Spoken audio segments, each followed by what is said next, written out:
lived in my home before me. Though the letter never reached the person it was intended for, it did spark significant questions, such as why do prisoners attract women so well? Does real prison love exist, or is it all a scam? And how do these prisoners learn to write so well in the first place? The myth, women must be twisted to fall in love with prisoners. Look, this phobia, I've never heard of it. Hybristophilia. When it comes to having a strong attraction to social deviants, criminals, and prisoners, hybristophilia comes to mind. This is a paraphilia where people are aroused by people who have committed outrageous acts such as cheating and crimes, including the R word and people who are murderers. The thing that makes this so interesting is that it is different for everyone. Some are more passive about it while others are aggressive. Okay, so it says passive hybristophilia. This is when someone is drawn to criminals, but they do not act on it or try to assist them in any way. They may show passion through being an advocate for the prisoners or simply enjoy movies such as OITNB and Prison Break on a deeper level. Whatever that means. I guess that just means you like watching shows that are very criminal. So I guess I can give an example of someone drawn to a criminal. Do you remember that movie called Out of Sight with George Clooney and Jennifer Lopez? Remember Jennifer Lopez in the movie? She was a cop. And George Clooney, he was the criminal. And remember, she got kidnapped by George Clooney. They created a romantic movie out of this situation. And J-Lo, she, had no man in her love life. Very good looking woman, and then here is this criminal that kidnaps you, and he's very handsome, okay? And you're just like, I'm finally getting some type of cool excitement, and you're like, look at this criminal. Like, why would I tell on this criminal? I never get this level of fascination. That's how J-Lo felt, So, yeah, like at the end of the movie, they were trying to catch him. And the other cops asked her, did you see him? And she kind of like froze, like, because she's wondering, do I tell them? Because she is at work and she is in uniform. She's a cop. And she's like, no. Like, she's not going to rat on him because she fell for the criminal. And before that, her and George Clooney, remember, he's a criminal and he's on the run. And she's a cop. So, he had her number, so... Yeah, so what happens is the criminal contacts you. Look, the criminal contacts you. You're at home and you're sleeping. The criminal contacts you, and then you wake up because it's the criminal. And then when the criminal is contacting you, that's when you're like,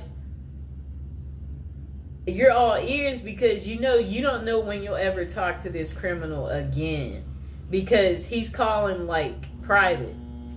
And you're enjoying this because you're like, where are you? I haven't heard from you in a while. I'm surprised to hear from you. That's what happened to her. He randomly calls, but she can't call him back because I understand this clearly, especially when you don't want to get caught in some type of way where I'm like, you know what? I want to be friends with that person, but they know this and that, so that could be bad, where you just you have to think about certain things where you're like, it might not be the best to that's kind of what the criminal was feeling because he knows at the end of the day she's a cop and it's her job to bust people like him and put them behind bars.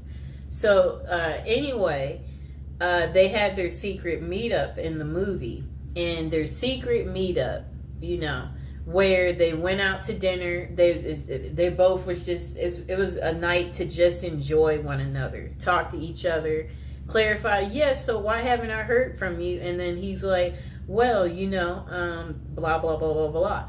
And then they had their one night of passion. It was an unforgettable, I guess, moment. That was her one night of fun. And then that was pretty much the end of it, and then she didn't hear from him anymore. Like, it was a really, really good movie.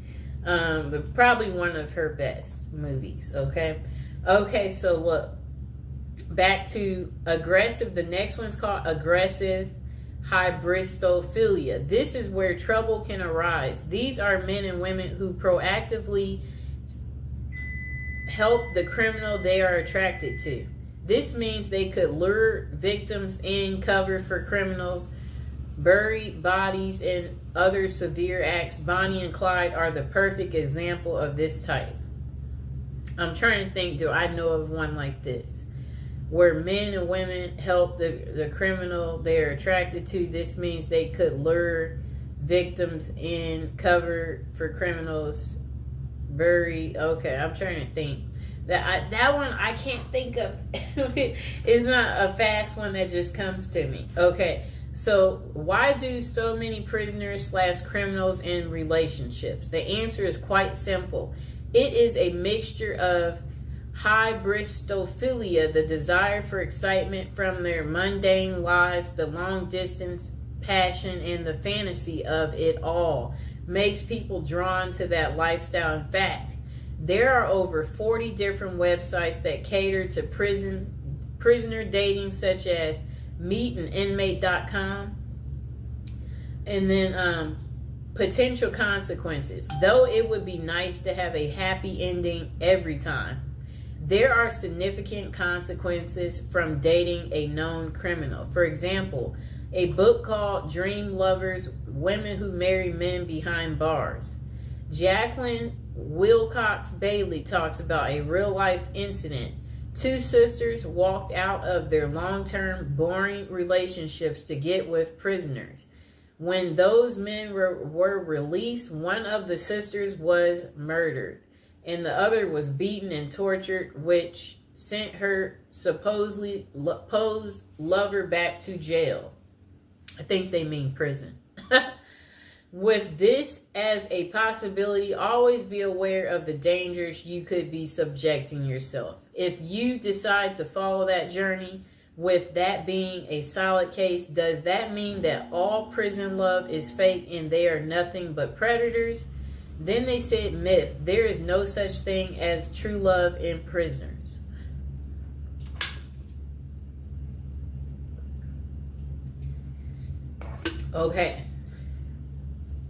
Okay, so they said there are some genuine and sincere relationships, but there are also tons of scams as well.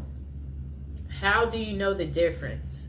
If you are reading a letter from someone behind bars and they ask for money in any way, it is likely a scam. Do not fall for it. They could either be reaching out to women and men for financial gain, attention with the media, or to gain supporters, just like Ted Bundy, Richard Ramirez, and Scott Peterson did. I know what all of them look like. That's how infamous they are. For the record, serial killers such as those noted above are less often associated with scams and writing letters. You may think that they are great at manipulating, but that is not the case with them. They get away so well with murders and crimes because they are bold, always act like they have nothing to lose, and never overthink what they are doing. With an IQ of below average, more love letters come from non-serial killers who are much smarter and think things through better. Okay, overall, use your best judgment. These people will not always con you. They may be truly into letter writing for human connection. That's kind of funny.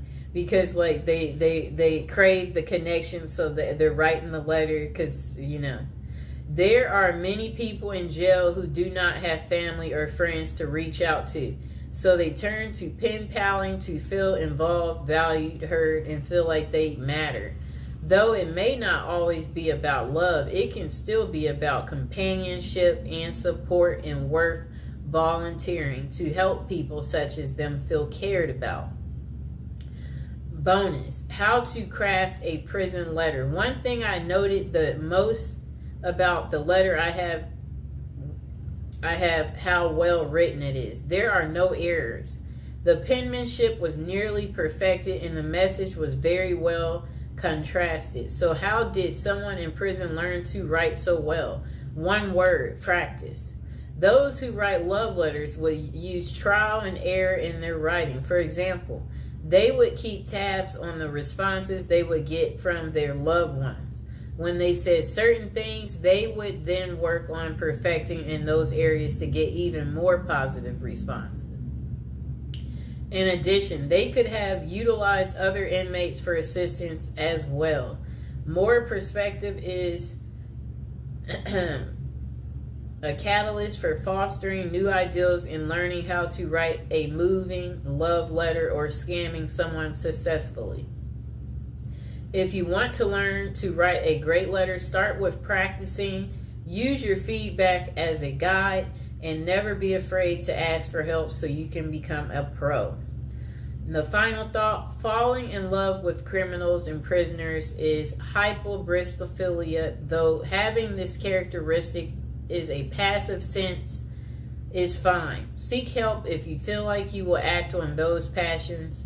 There are limited professionals that can assist, but it is worth finding a reputable person before you do anything drastic that could land you in jail yourself. Oh no. Remember, human connection and writing to prisoners is a great way to improve their quality of life. If you are talking to someone who has no one else on their side, keep being a hero to them. But always know the signs and be mindful if they are trying to scam you or not. The last thing you want to do is fall in love with someone behind bars only to find out they were using you for personal gain. At the last word from us, we don't know everything, but we do have an opinion on everything. Oh boy. That was quite interesting, right? Oh boy. That's what I have to say about that. I hope that, now you know why women love men in prison. I hope this has gotten through to you guys, so you get that deep understanding here and you understand that, women can fall in love pretty much with anything, okay?